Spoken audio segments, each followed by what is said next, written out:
할렐루야, 할렐루야. 오늘은 새로 세워지는 임직자들을 위해서 함께 기도하며 저들을 위해서 중보하는 시간으로 기도하게 될 것입니다.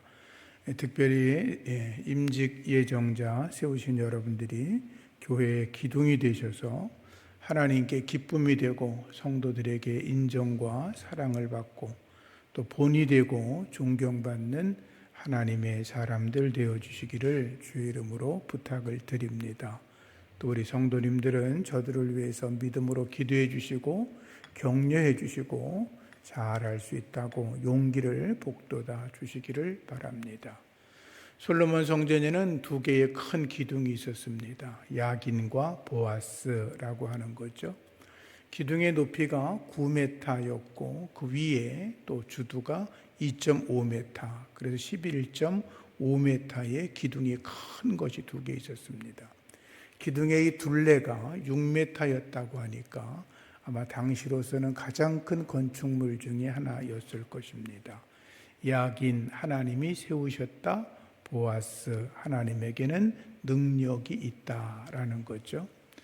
야긴과 보아스 기둥처럼 여러분들은 하나님이 나를 세워주셨다, 하나님이 내게 능력 주셔서 그 일을 감당할 수 있다는 믿음을 가지고 주님 앞에 쓰임받기를 축복합니다. 임직을 받는다는 건 참으로 명예스러운 것입니다. 그러나 그것이 자랑거리가 되어서는 안 됩니다. 어떤 사람들은 임직을 받게 되면 내가 다른 사람보다 더 잘났어, 내가 더 높아, 이런 착각을 하기도 합니다만 그런 생각을 하시면 안 됩니다.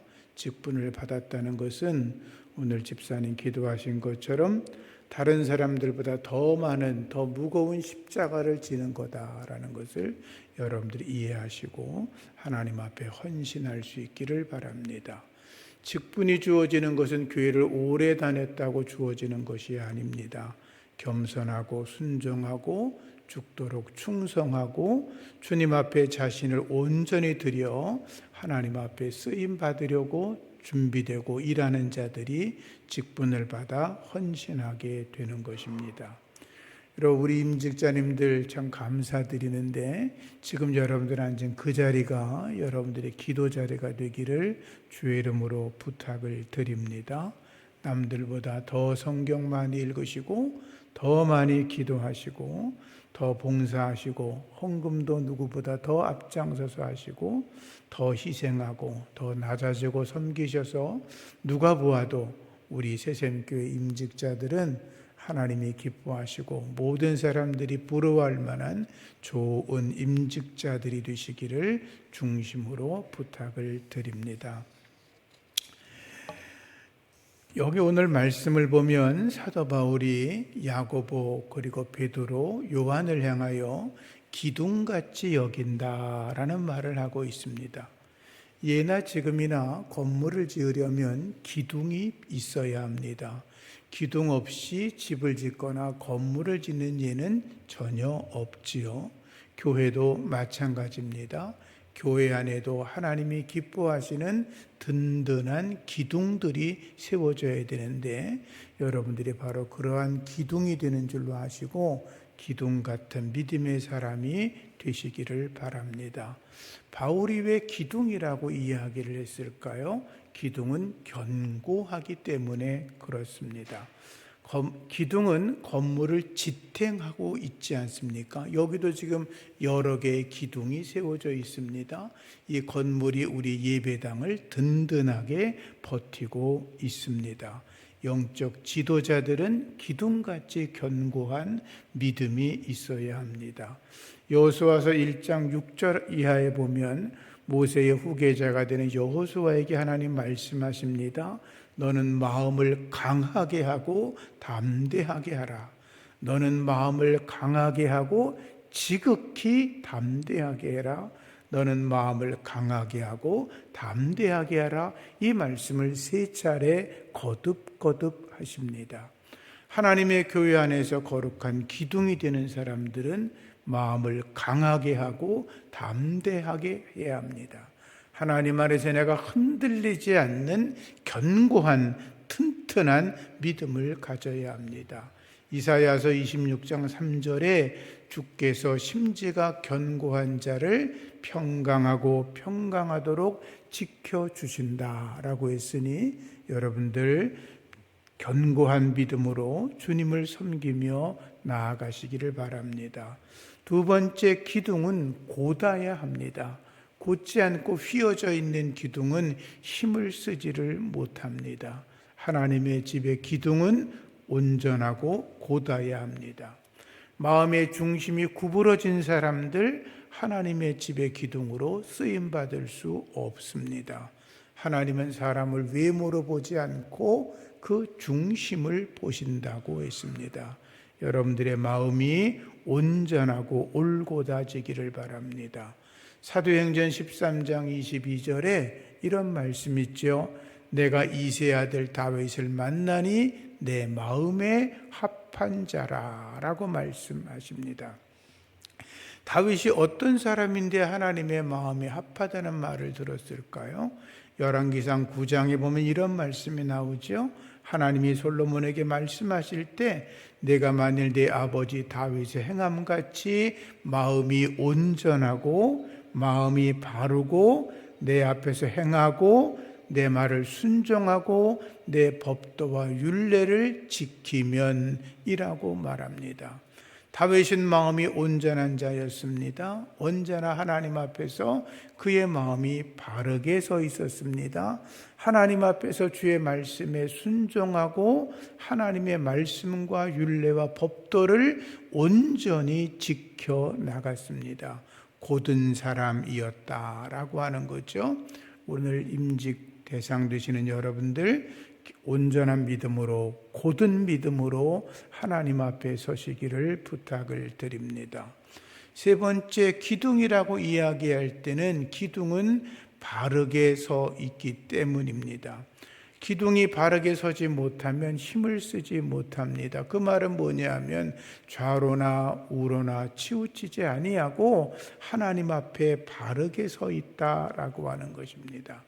하나님의 일을 하다 보면 인간의 정에 이끌려서 이렇게 치우칠 수 있습니다.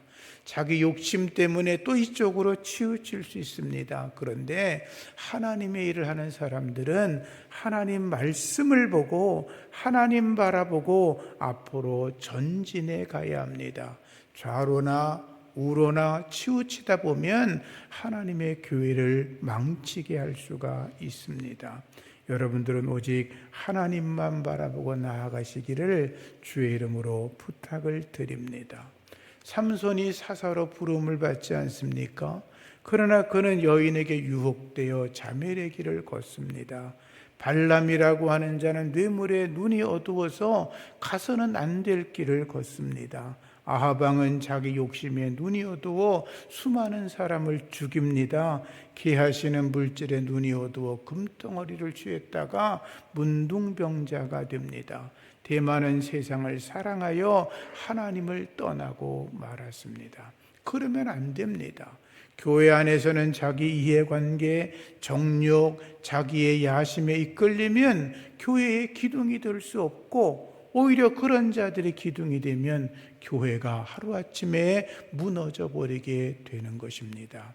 네 번째, 기둥은 아래에 있어야 합니다. 기둥은 밑에서 무거운 것을 떠받치고 있지 않습니까? 기둥이 되는 사람들은 교회의 짐들을 떠받치고 있어야 합니다. 기둥은 장식품이 아닙니다. 교회 임직자들은 장식품이 아니에요. 무거운 짐, 십자가 짐을 떠받치고 나가는 자들인 것입니다. 예수님께서 바리새인들을 책망하실 때 이런 말씀하시죠. 저희들은 말만 하고 행하지 아니하며 또 무거운 짐을 묶고 사람의 어깨에 지어놓기는 하는데 자기들은 손가락 하나 까딱하지 않는다라고 책망을 하셨습니다. 바리새인들이 누굽니까? 존경받는 종교 지도자들 아닙니까? 자기들은 손가락 하나 까딱하지 아니하면서 수많은 사람들에게 무거운 종교적인 짐을 지어 놓았다는 예수님의 책망의 말씀이지요. 하나님의 사람들, 주의 일꾼들은 무거운 짐을 감당할 수 있어야 합니다. 십자가 짐을 감당할 수 있어야 합니다. 그런 사명을 여러분들이 감당해 주시기를 부탁을 드립니다. 다섯 번째, 기둥이라고 바울이 말했던 것은 기둥과 기둥은 서로 연결되어 있기 때문입니다. 여기에 기둥이 하나만 있다면 이 건물이 지탱하지 못할 것입니다. 여러 개의 건물들이 이 건물 전체에 기둥들이 있지만 기둥과 기둥은 서로 연결되어 있기 때문에 전체의 힘을 떠받들 수가 있는 것입니다. 악한 마귀는 서로가 서로를 헐뜯어 갈라지고 싸우고 다투게 만듭니다. 기둥 혼자가 내 기둥이 제일 멋져, 내가 제일 잘나, 이렇게 생각을 하게 만든다는 거죠. 내가 제일이야, 다 나만 따라와, 이렇게 말한다는 거죠. 그건 마귀의 일입니다. 그러나 주님은 모든 기둥들을 다 연결하십니다. 서로 다르고 서로 차이가 있고 서로 문제가 있지만 그 모든 걸 엮어서 교회 안에서 교회의 지체를 만들고 기둥을 세우고 거룩한 교회의 몸을 세워 나가는 것입니다. 여러분들이 서로 묶어서 하나가 될 수 있기를 축복합니다. 더 견고하고 더 든든하고 새샘교회의 다음 세대를 세워갈 수 있는 그러한 중심의 역할을 잘 감당하셔서 앞으로 이 교회가 20년, 30년, 40년 지나가면 갈수록 역사도 깊어지는 것만이 아니라 하나님을 위해서 귀하게 쓰임받는다는 칭찬받는 교회를 세워주시기를 주의 이름으로 부탁을 드립니다. 여섯 번째는 기둥은 움직이지 않고 한 자리에 서 있습니다. 무슨 말이냐 하면 교회 안에는 기둥 같은 사람들이 한 교회에 오랫동안 충성되게 섬길 수 있어야 합니다. 시내에 들어가서 역사가 깊은 교회를 보면 한 20년 정도 교회 다닌 사람들은 초신자라 그럽니다. 누군지도 잘 명함도 못 내민다고 그럽니다. 왜냐하면 3대째, 4대째 목사님, 장로님, 권사님 이렇게 기라성 같은 분들이 교회 안에 세워져 있기 때문에 그렇습니다. 그들이 집이 다 도시 안에 있겠습니까? 아무리 멀어도 그들은 하나님의 교회, 그 자기들이 섬기는 교회가 내 집이다라고 믿고 항상 그곳을 찾아 하나님 앞에 영광을 올리는 거죠. 그래서 2대, 3대 내려가면서 장로가 되고 권사가 되고 목사가 되고 하나님께 귀히 쓰임받는 복된 교회로 세워지는 것인데 여러분들이 그러한 일들을 이루어 주시기를 주의 이름으로 부탁을 드립니다. 또 하나 기둥이 되었다고 이야기할 때는 본이 되어진다라고 하는 것입니다. 기둥은 모든 사람들의 눈에 금방 드러납니다. 모든 것을 지탱하고 있기 때문에 그렇죠. 사도 바울이 고린도 교인들을 향하여 말할 때 이렇게 말합니다. 내가 그리스도를 본받은 것처럼 너희는 나를 본받는 자가 되라. 이렇게 말합니다. 장로가 되면은, 권사가 되면은, 안수집사가 되면은 성도들에게 말할 수 있어야 합니다. 나처럼 예수 믿어봐. 이렇게 말할 수 있어야 합니다. 나를 본받아 라고 말해야 합니다. 예수를 처음 믿는 사람들이, 교회를 다니는 사람들이 예수님이 누군지 잘 모릅니다. 어떻게 예수 믿어야 되는지 잘 모릅니다. 물어보면 나처럼 믿어라고 말할 수 있어야 됩니다. 그렇게 말할 자격이 없으면 많이 부족한 것입니다. 스스로 훈련하고 노력하셔서 하나님의 사람으로 부끄러움이 없는 여러분 되기를 예수 이름으로 축복합니다. 1982년에 영국과 아르헨티나가 전쟁을 한 적이 있습니다. 포틀랜드 군도를 두고 영유권 전쟁이 벌어졌는데 그 포틀랜드 군도는 아르헨티나에서는 한 480km, 영국에서는 13,000km나 떨어져 있는 곳이었습니다. 지형학적으로 전쟁을 하면 아르헨티나가 이기는 것이 너무나 당연한 일이었는데 그 전쟁은 72일 만에 아르헨티나가 항복을 선언하고 영국의 승리로 끝났습니다.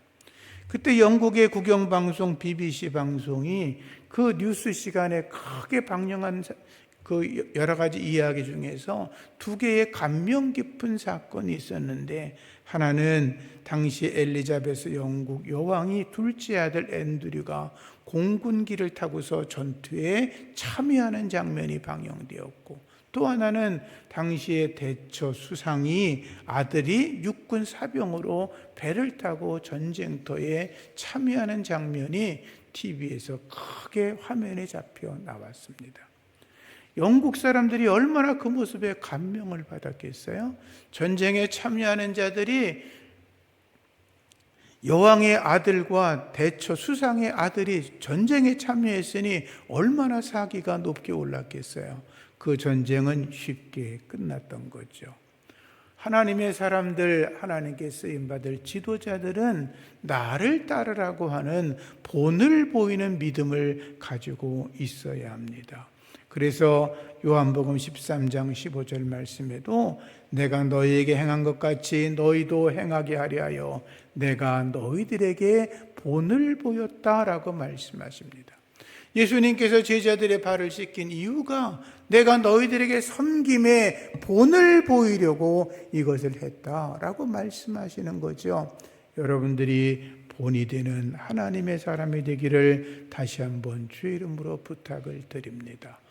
그럴 일은 많지 않겠지만 혹시라도 누가 와서 저에게 목사님 그 새샘교회에 정말로 본이 되는 사람이 누가 있어요? 라고 물을 때 제가 자랑스럽게 여러분들을 소개할 수 있으면 너무나 좋겠습니다. 그런 좋은 하나님의 사람이 되어주시기를 다시 한번 부탁을 드립니다. 제가 조금 더 설교를 조금 더 하려고 합니다. 그런데 여러분, 사도 바울이 이야기할 때 야고보, 베드로 그리고 요한 세 사람을 이야기하면서 내가 그들을 기둥같이 여긴다라고 이야기를 합니다.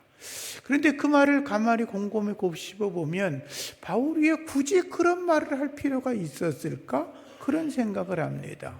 왜냐하면 사도 바울은 그들보다 공부를 훨씬 많이 했죠. 가말리엘 문화에서 최고의 학문을 공부한 최고의 지혜자였으니까 그를 따라갈 사람이 없었거든요. 사도 바울은 그 어부 출신의 그 사람들보다, 갈릴리 촌동네 사는 사람보다 훨씬 더 탁월한 지위를 가지고 있었거든요. 율법학자였고, 그리고 그는 베냐민 지파의 사울왕의 그 계보 속에 있는 후손이었고, 그는 또한 그의 아버지가 부자였고 로마의 시민권을 가지고 있었고, 그는 누구에게 내놓아도 부족함이 없는 뛰어난 사람이었고, 바울은 한번 이렇게 이야기를 하죠. 나는 뛰어나다고 하는 많은 사도들보다 조금 더 부족함이 없다고 자기를 자신 있게 자랑할 만한 대단한 사람이었거든요. 그런데도 불구하고 그가 말하기를 야고보, 베드로, 요한 그는 내가 기둥같이 여긴다. 그들이 교회의 큰 기둥이 되어서 든든하게 지키고 있다라고 하는 걸 인정하고 있는 거죠. 저는 이제 나름대로 왜 바울이 그런 이야기를 했을까 생각을 해봤는데, 첫 번째 제가 생각하는 것은 그 세 사람은 예수님에 대해서 가장 많이 알고 있는 하나님의 사람들이었다라고 생각을 합니다.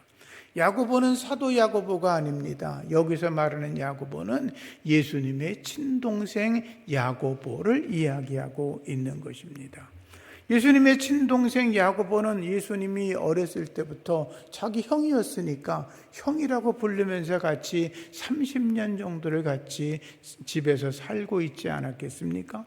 그런데 어느 날 예수님이 하나님의 음성을 들었다 그러면서 집을 떠나서 나갔을 때 처음에는 야속했을 겁니다.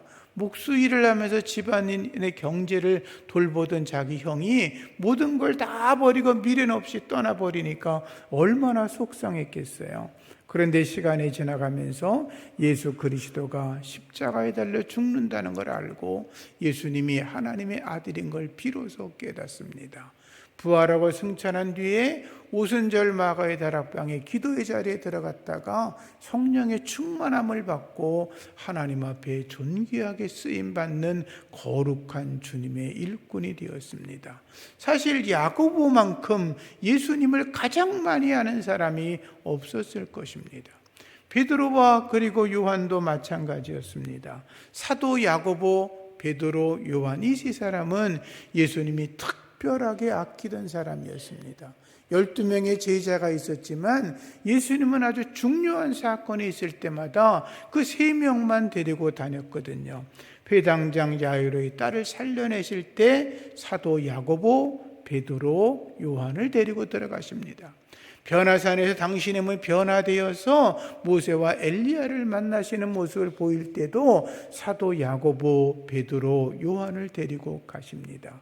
그리고 예수님은 겟세마네 동산에서 피땀 흘려 기도하실 때도 다른 제자들 말고 3명의 제자를 돌을 던지면 닿을 만한 거리에 놓고서 기도하라고 말씀하십니다. 3명의 제자들은 예수님을 누구보다 가까이서 섬기던 하나님의 사람들이었습니다. 신앙생활을 아무리 오래 해도, 교회를 수십 년을 다녀도 예수님을 잘 알지 못하면 헛거라고 말할 수 있습니다. 예수 그리스도를 여러분들이 제대로 알지 못하고 예수님의 마음을 이해하지 못하고 예수님의 뜻을 이해하지 못하면 목사라 할지라도 그는 쓸데없는 거짓된 목사, 가짜 목사일 수밖에 없습니다. 여러분들은 하나님의 손에 꼭 붙잡힘 받고 예수님의 마음을 잘 읽어드리고 그분의 뜻을 여러분들이 이루어드리는 좋은 하나님의 사람들 되어주시기를 주님의 이름으로 부탁을 드립니다. 두 번째 제가 말씀을 묵상하면서 깨달은 것은 이 3명의 사람들은 주님을 향한 뜨거운 열정을 가지고 있었던 사람이었습니다. 사도 야고보는 야고보서에서 이렇게 말하죠. 행함이 없는 믿음은 죽은 거다. 영혼이 없는 몸이 죽은 것 같이 행함이 없는 믿음은 죽은 거다. 행함이 없는 믿음 헛된 거다. 이런 표현으로 거듭거듭 이야기합니다. 그렇지 않습니까? 우리가 아무리 많은 사람을 알고 우리가 아무리 교회를 오래 다니고 내가 아무리 많은 좋은 직분을 또는 헌신할 만한 자세가 혹 있다 할지라도 내게 행함이 없고 입으로만 떠들어 제낀다면 그런 사람은 아무런 쓸데가 없습니다. 우리가 그런 말을 가끔 하죠. 저 사람은 말은 참 잘해. 그죠? 말은 참 잘해. 근데 그 다음은 아무것도 안 한다는 거죠. 저도 그런 사람 많이 봅니다. 우리 교회에서도 많이 봅니다. 밖에 나가서도 봅니다. 말은 많은데 행하는 게 없습니다. 그런 사람은 아무 의미가 없습니다. 여러분, 하나님 안에서 행함이 투철하고 뜨거운 열정을 가지고 하나님의 일을 감당해 주시기를 주의 이름으로 부탁을 드립니다. 베드로 얼마나 열정적인 사람입니까? 그는 주님이 부르시면 언제나 지체 없이 행동합니다. 깊은 곳에 그물을 던져봐 뛰어들어갑니다. 깊은 곳에 가서 그물을 던집니다. 배 오른편에 그물을 던지라니까 급하게 던집니다. 그는 언제나 주님의 말씀에 순종합니다. 예수님 십자가 달려 죽고서 장사되어서 부활했다는 소문을 듣자 제일 먼저 달려가서 예수님 무덤으로 뛰어들어간 사람이 베드로 아니었습니까? 예수님께서 갈릴리에 찾아오셔서 부활의 주님이 오셨을 때 제자 중에 하나가 주님이시다라고 말하니까 제일 먼저 물속으로 뛰어들어간 자가 베드로였습니다. 주님의 일을 감당하려면 뜨거운 열정이 있어야 합니다. 하나님의 말씀이 떨어지면 무턱대고 무슨 말인지를 몰라도 하나님 말씀하시면 예 주님 제가 여기 있습니다. 나를 사용해 달라고 달려드는 그런 믿음이 있어야 합니다. 요한도 열정적인 사람이었습니다. 사마리아에 갔을 때 사람들이 예수님의 이적과 표적을 인정하지 않으니까 얼마나 분개했든지 예수님 여기 지금 하늘에서 불이 떨어지라고 말할까요? 그렇게 말했던 사람이 요한 아닙니까? 우레의 아들이라고 별명을 얻게 됐죠. 그러나 그는 예수님을 너무나 뜨겁게 사랑했던 사람이었습니다. 항상 예수님의 제일 가까운 곳에는 사도 요한이 있었습니다. 언제나 그는 예수님 품에 안겨 있는 것으로 그렇게 그림에 나오지요. 그리고 십자가 밑에 모든 제자가 다 도망갔지만 예수님의 십자가 밑에 유일하게 남아있던 제자가 사도 요한이었습니다. 주님의 말씀을 듣고 마리아를 어머니로 모셨던 사람, 그가 바로 요한이었죠. 이 세 사람은 항상 예수님의 가장 가까운 곳에 있었습니다. 예수님의 마음을 가장 많이 알고 있었던 사람이었습니다. 주님이 말씀만 하시면 즉각적으로 행동에 옮기던 사람이었습니다. 하나님의 일을 감당하려고 세워진 임직자들은 그렇게 할 수 있어야 합니다. 여러분들이 예수님의 가장 가까이 있기를 바랍니다. 주님의 마음을 가장 잘 읽기를 바랍니다. 주님 말씀하시고 명령하시면 예 주님 제가 여기 있습니다. 주님이 제게 무엇을 원하십니까? 고백하며 달려나갈 수 있는 은혜가 있기를 바랍니다. 이들은 생명을 아끼지 않습니다. 야고보, 베드로 그리고 요한, 이들은 다 순교하죠. 하나님 앞에 자기의 생명을 아끼지 않습니다. 믿음을 따라 살아갑니다. 모든 걸 다 주님께 드립니다. 마지막까지 드립니다. 요한은 순교의 잔을 마시지 않았다고도 이야기를 하죠. 어떤 이들은 마지막에 다 죽기 직전에 끓는 기름가마에 던져졌다고 말을 하는데, 어찌됐건 이 세 사람은 마지막 자기 생명을 다하는 순간까지 하나님 앞에 자기 생명을 온전히 드렸던 믿음의 사람이었습니다. 임직을 받는 거 이제 날짜가 정해지고 준비가 되면 임직 예식을 치르겠지만, 여러분들이 하나님 앞에 쓰임 받으며 준비되는 거 축하드립니다.